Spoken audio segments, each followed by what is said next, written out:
I think he's a superb musician. He's a violinist who is really interested in the substance and the spirit of the music, not so much the virtuosic pyrotechnics of it.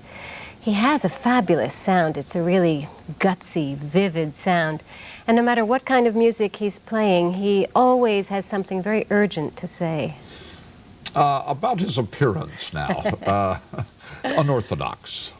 Well, Nigel does shatter the conformity and the predictability of what we expect to see on the classical music stage. His style might be irreverent, but his music making never is. He does thumb his nose at conformity. I mean, I saw him give a high five to conductor Kurt Masur on stage. But, you know, the world of classical music has a dwindling audience and an aging audience. And when someone swoops down, like Nigel Kennedy, with the kind of momentum of a rock star, somehow it makes people want to not just sit at home and listen to music, but really come out to the concert hall and hear it. A bit early in the morning for all this fiddle playing, really. Isn't it? It's like, hate playing in the morning. It's unhealthy. Should be doing something more active.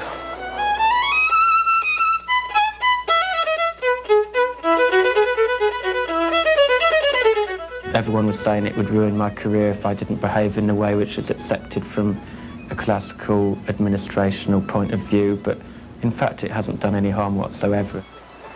I want to take a couple of pictures, Nigel. Hello, Larry. From the outside, he looks anything but a classical violinist, and people wonder, who could it be? Hey, mate, I'm me. Who are you? The me is Nigel Kennedy, and on the inside, he is every bit one of the top classical violinists of his generation.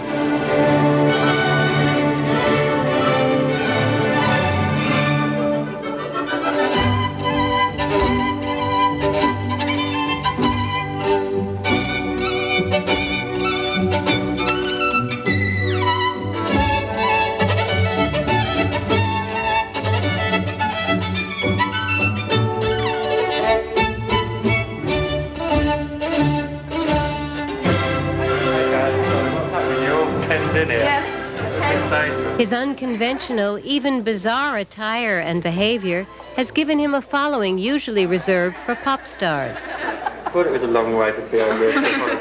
No, I just came here to see you, you know. Sweetness, yeah, I believe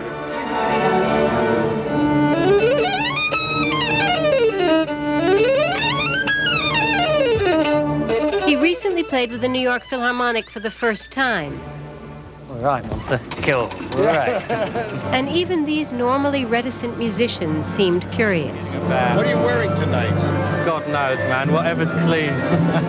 Black stuff, though, man. I got a lot of black stuff, you know. It's not like you have to wear tails to be a serious musician. You know, to be a serious musician, you've got to be a serious musician, and that's the only qualification. It's not what you wear.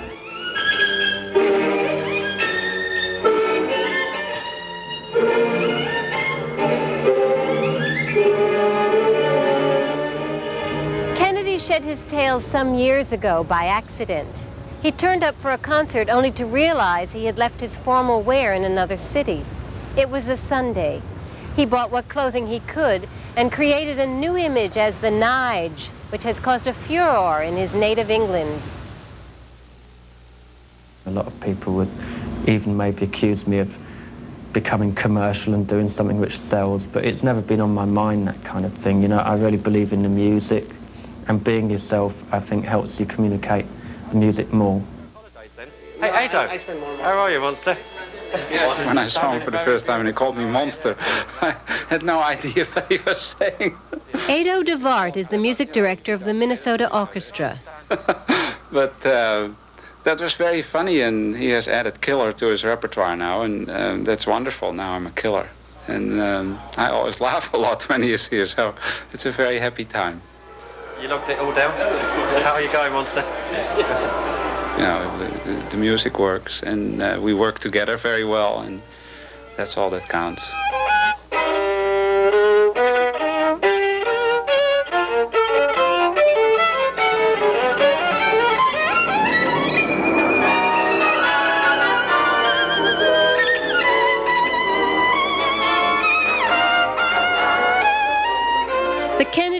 stands before us today is certainly different from the Kennedy of a few years ago.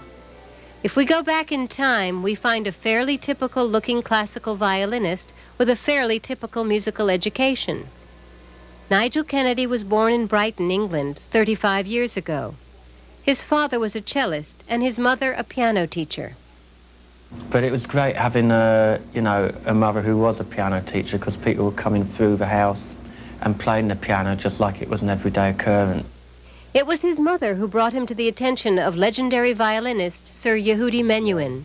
A little boy of 7, I think, not quite, who was very gifted, could play the piano, improvise, had a marvelous ear, even played a bit on the violin, always in rhythm, always coordinated, absolutely natural musician. And, but he was not really ignited until Grappelli came to the school. That's jazz violinist Stefan Grappelli. And when Stefan came to the school, he was someone I'd idolised as being a top-class fiddle player, probably, one of the greatest of the century. I mean, you don't hear Stefan play a note out of tune, for instance, and you don't hear Stefan play a note out of character. That meeting led to an apprenticeship and sparked Kennedy's intense interest in jazz.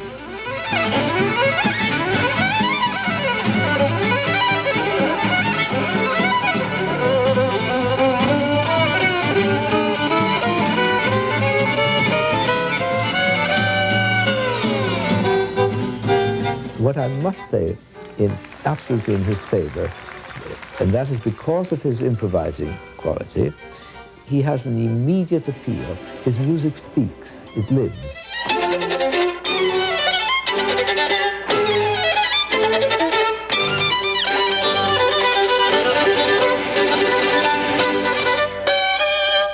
This music video, made some years ago, shows Kennedy recording Vivaldi's The Four Seasons. On this bit, like if we can really do damage to the instrument. The recording sold more than 1 million copies and catapulted Kennedy to stardom and into the Guinness Book of World Records.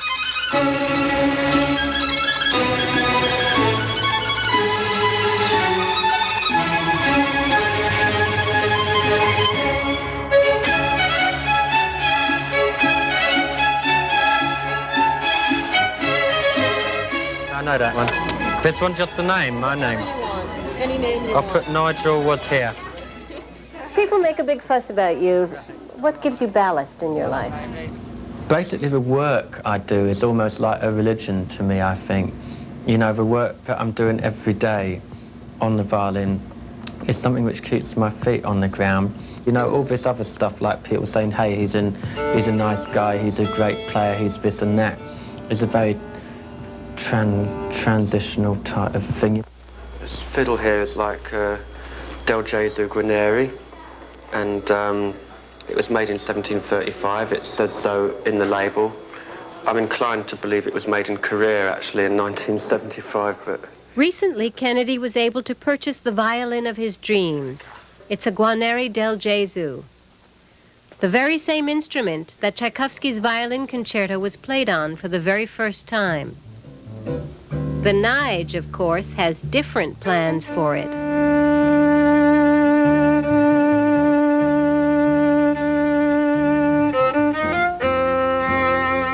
No more standard concertos for him. He plans on forming a string quartet, writing and commissioning new works, and pursuing his jazz interests.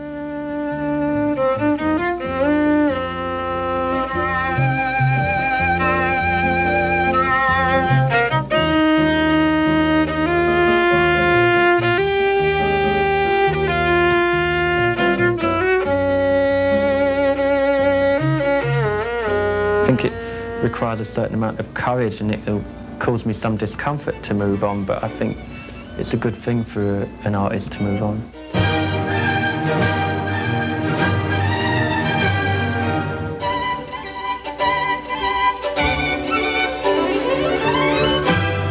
Last month, Nigel Kennedy played the popular Bruch Concerto with the Toronto Symphony.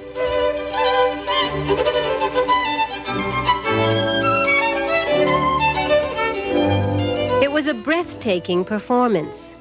Could it really be one of his last performances of such a work? You know, that's why I'm stopping doing it right now, because I'm really having such a great time doing it. I want to stop at a time when I feel I was really at my best and achieving the most joy out of it, which is now.